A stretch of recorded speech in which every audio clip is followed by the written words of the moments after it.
they're ascribing to quantification. That's the sort of philosophy of the system. Where it comes to an application event, we have to ask, or the CCGs impose a very, very long algorithm on whether a treatment is going to be compliant or not. So we have to build that sort of functionality in. And having built it into the system, the goalposts change monthly for medical record. So last month something was compliant, then it becomes non-compliant, or is compliant if there's another layer of decision-making in the algorithm. So how do we future-proof a system to cope with that particular algorithm that we have to put into the system? So you start out here with the drug, and then diagnoses, yes, no, for different values and measurements, and you can either end up with non-compliancy or compliancy. Putting that sort of thing into the system is important. If a patient is non-compliant as far as NICE guidelines are concerned for a therapy, but the clinician thinks that they really should be getting this therapy because it's going to help them, and there are exceptional circumstances. Exceptional circumstances, functionality then opens up, and then they complete the case to the CCG. So that's the sort of thing that it looks like. And when we send off the application here by submitting the fields, the system will then automatically email whoever in the organization needs to be in contact. So the contracts department, the clinician that's produced the application, pharmacy, the AMD coordinator, etc. And if we institute electronic communication with CCG by document or something like that, then they can then have that message electronically. The injection event, when it comes to it, we've got a drawing tool. We've got lots of drawing tools in OpNote, which is the surgical note bit of the functionality of the system. And for injecting, we've got it here. You can move the needle around. You can change the distance of the needle tip to the limbus, so on and so forth. But this is the big key. So this is not a unique challenge to OpenEyes, because proprietary systems have this too. But how do you build the administrative screen so that if NICE published new guidelines on a Wednesday afternoon, by the clinic on Thursday morning, the system can be compliant and coherent with the new decisions? So we build a lot of administration screens so that that can be devolved from beyond the development team, so it doesn't become a development team task, but it becomes an administrative task for any organization that's taking OpenEyes. And you can select the drug that you want to change. You can change the decision tree. You can add in new questions. You can change decision points from yes to no, so on and so forth. So that's our vision. I'm going to try and show you how that works in real time now. So it's a web-based system. I'm on a laptop. I'm accessing via Wi-Fi. And here's a fictitious patient that we've got here. And I can pull up an event to start that process. So if I pull up an application event we were just looking at, you will see that these diagnoses here are pre-populated. So there's an example of the data that was put into this examination episode here was pulled through to this application event there. So the clinician just sanity checks that and moves straight on down. And this is where the algorithm evolves at this point here. So it starts with selecting the drug, and then it evolves. Has the patient got neovascularization? Yes, they have. Is it secondary to age-related macular degeneration? No, it isn't. Non-compliant. If we say yes, it is, then we move down the tree. What's the visual acuity? Is there foveal damage? No. Has there been recent progression? Yes. Non-compliant? Yes. Fine. Now at that point, they've completed the algorithm to its logical conclusion down that arm, and they can then save this event up here. There's a few little risk checkboxes to fill out at the bottom, but they can then submit that application form. That's the bottom of the form there. If we're in a non-compliant situation, at the bottom of the algorithm there's no further to go, then all of this exceptional won't see it. So it's only there if you need it, and it's not there if you don't need it.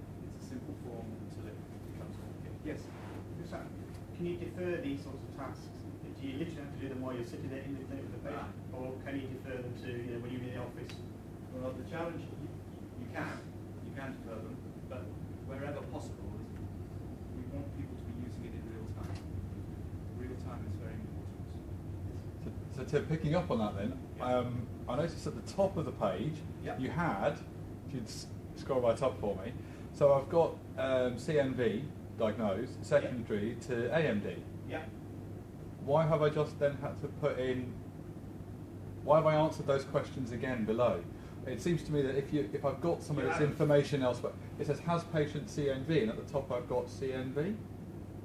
And then it says, is CNV secondary to AMD, yes, and below that it says secondary to AMD. And it just seemed to me just for a moment that there was a certain amount of duplication of effort there where it doesn't seem to have pulled it from the diagnosis.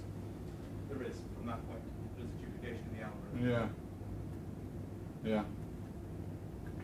Because then in the clinic bit, it would go a bit faster because it would automatically say, this patient is compliant, and it would automatically send it off. And it was just, it seems, I like to see clinical systems reuse and dispose of tasks as much as possible. And I can see how this bit could be made even faster. Yeah, we're like riding a specialised bicycle. We're looking to save grams everywhere. Clicks is that. Yeah, I like that. Yeah, the minuscule performance upgrade of the microsecond is exactly the thing. Yeah, no, I like that analogy. I've used it before myself. Would anybody like to look at anything else? I think we've only got another 2 minutes before the next one. Come back if they do, or we'll let you go to the next station. Yes, anyone? Well, if you just like a clinical, I don't know, the drawing or just the coding. Yeah, coding of what you the actual clinical consultation. Yeah. So here's an examination event that we can edit. And I'll show you how the drawing tool works for the posterior pole. So we have the concept of workflows. So the elements, unless you need them open, they won't appear. So the system knows who you are and what subspecialty you're in, and knows which bits of the examination event you're going to want to see and which bits you don't want to see for 90% of the cases. But if you like, the event is totipotent, so that if you want to pull up the functionality that is unexpected for you, then you can. So here's the drawing tool, and we can add hemorrhages like this, size them, and move them around, and put other pathology on as well. Some laser spot therapy, and multiple if necessary. And clicking report gives you the narrative. And if we look underneath, the bit I showed you before about the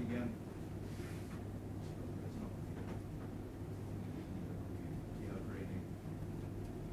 So here's the grading. And there's a little thing here that says sync with posterior poles. So in other words, that's a blank grading form, but if I want to replicate the lesions I've just put on the retina, I can do that and it will automatically grade like that. And all the drawing tools work largely in the same way. We can dilute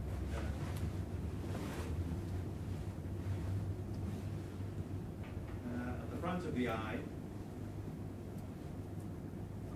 we've got the lens, and we're in the business of cataracts, so we can put a cataract in, increase its density or reduce its density, or in the other eye we can put a lens in to show surgery from previous surgery from the last time.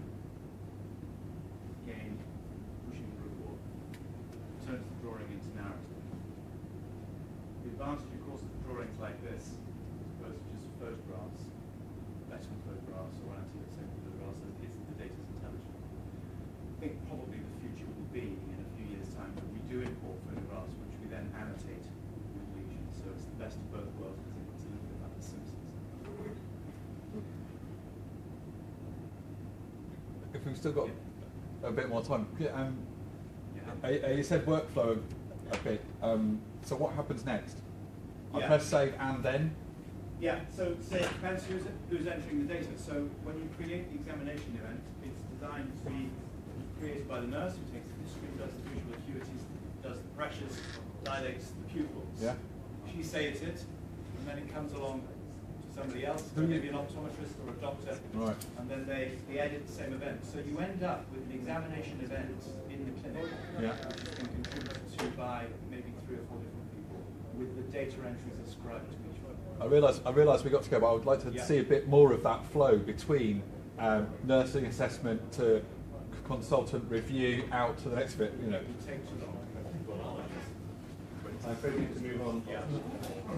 But if you are interested in seeing the system in more depth, I'm very happy to show you at lunchtime.